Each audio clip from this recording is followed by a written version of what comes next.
This is the story of Maya, a young nursing student working hard for her future, and the powerful CEO who saw her struggle as an inconvenience.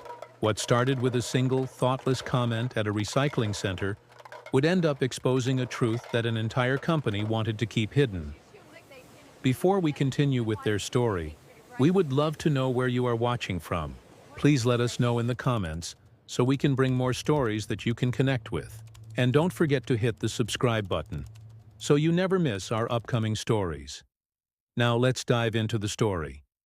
The recycling center was a loud, messy place. The air smelled like sour metal and damp cardboard. For Maya, it was the sound of progress. The crashing of glass and the crushing of aluminum cans was the sound of her getting one step closer to paying for her nursing textbooks. She pulled another heavy, sticky plastic bag out of her old car, the weight of it making her arms ache. Maya was exhausted. She had just finished a long shift at a local diner before coming here. Her hands were sore and her back was tired, but she focused on the goal. Each can was a few cents. A full bag was a few dollars. And enough bags meant she wouldn't have to take out another student loan this semester.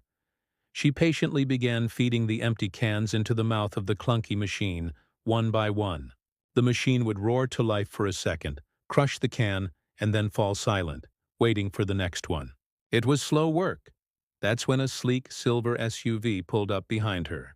It was so clean it seemed to shine, even in the dusty lot.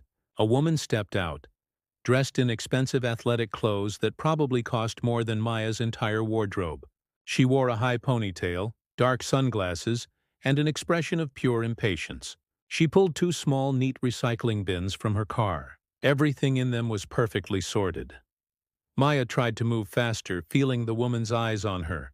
But the machine was old, and sometimes it would jam. After a few minutes, the woman sighed loudly. "You know," she said, her voice sharp and clear, "some of us have busy schedules. Are you going to be all day?" Maya felt her cheeks grow hot with embarrassment. "I'm sorry," she mumbled, not looking back. "I'm almost done." The woman took a step closer. "It's just, some people recycle to help the planet. Others, I guess, do it for pocket change." She let out a little laugh, as if she had said something clever. "It just holds up the whole system for the rest of us." The words stung more than Maya expected. Pocket change. This wasn't for a new pair of shoes or a coffee. This was for her education. This was for her future. She swallowed her anger and focused on the last few cans. As she turned to grab her final bag, she caught a clear look at the woman's face when she briefly took off her sunglasses to check her phone. And in that moment, Maya's mind froze. She knew that face. She had seen it on the cover of a business magazine at the checkout line of the grocery store. The headline was something about Green Queens, or Women Saving the World. The woman was Catherine Sterling, the famous CEO of a company called Earthia. Earthia sold everything from organic soaps to reusable bags and bamboo toothbrushes. They were known for their advertisements about saving the planet. Catherine Sterling, the eco-warrior CEO, was the one making her feel small for collecting cans. The irony was so thick, Maya could barely breathe.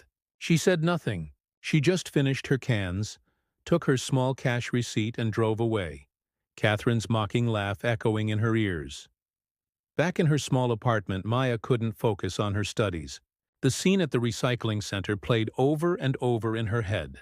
The injustice of it all burned inside her. She opened her laptop not knowing exactly what she was going to do. She just knew she had to write it down. She started a new blog post. She didn't use Catherine's name at first. She just wrote about the experience. She titled it, "Two Kinds of Green." She wrote, "Today I met a woman who was annoyed with me for recycling too slowly. She was recycling to save the planet. I was recycling to survive. And it made me wonder, are we even living on the same planet?" She described the weight of the bags, the stickiness of the cans, and the hope she felt with every dollar she earned. Then she described the woman in the silver SUV, with her perfect clothes and her perfect bins, who saw her not as a person, but as a problem. Finally, she decided to be brave. She searched online and found the magazine article about Catherine Sterling and her company, Earthia. The company's motto was printed in big letters, "A cleaner planet for all." Maya looked at those 4 words. For all. She copied the link to the article and pasted it at the bottom of her post, and then she wrote the final lines. A cleaner planet for all? Or is it just a cleaner planet for those who can afford it? For those who don't have to see the mess, or touch the garbage, or count the pennies? I think it's time we talked about who is really paying the price for a greener world. She took a deep breath and clicked Publish. Maya didn't expect much. Maybe a few of her friends would read it. But her story connected with people. It was shared once, then 100 times, then 1,000. By the next morning, her blog post had been read by tens of thousands of people. The comments were filled with stories from others who felt the same way. Janitors in corporate offices, farm workers who picked organic vegetables they could never afford, families who lived next to factories. Her post was no longer just her story. It had become everyone's story. A few days later, a journalist named Ben Carter sent her an email. He wasn't from a big news network. He wrote for an independent online site known for investigating big companies. He said her post wasn't just a story about a rude comment. It was a story about hypocrisy. He wanted to look into Earthia. While Catherine Sterling's PR team was busy trying to control the damage from the viral post, Ben Carter was digging. He didn't care about Catherine's apology. He cared about her company's actions.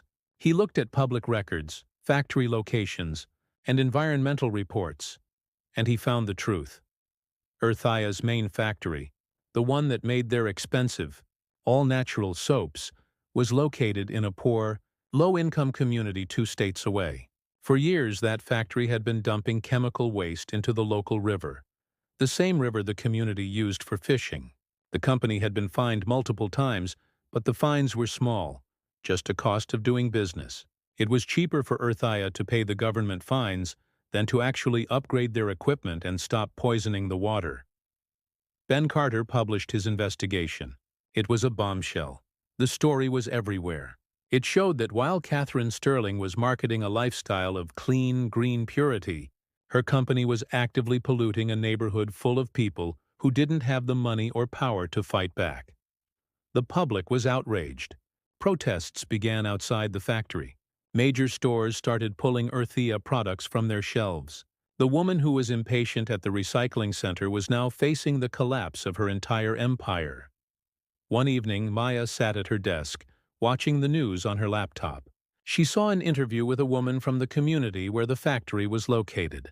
The woman was crying, but her tears were tears of hope. She said, "For years, no one listened to us. We tried to tell people what was happening, but our voices were too small. Now finally, the world is listening." Maya looked at the pile of nursing textbooks on her desk, the very books she had been collecting cans for. A new feeling washed over her. It wasn't pride and it wasn't revenge. It was a quiet sense of purpose.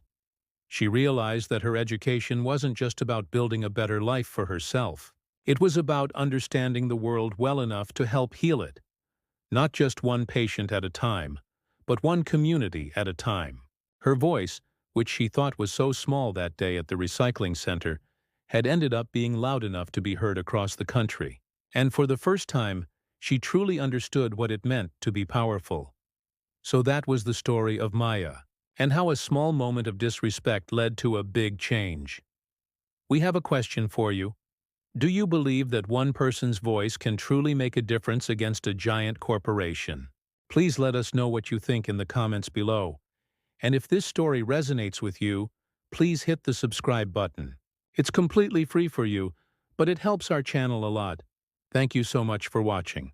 Have a beautiful day.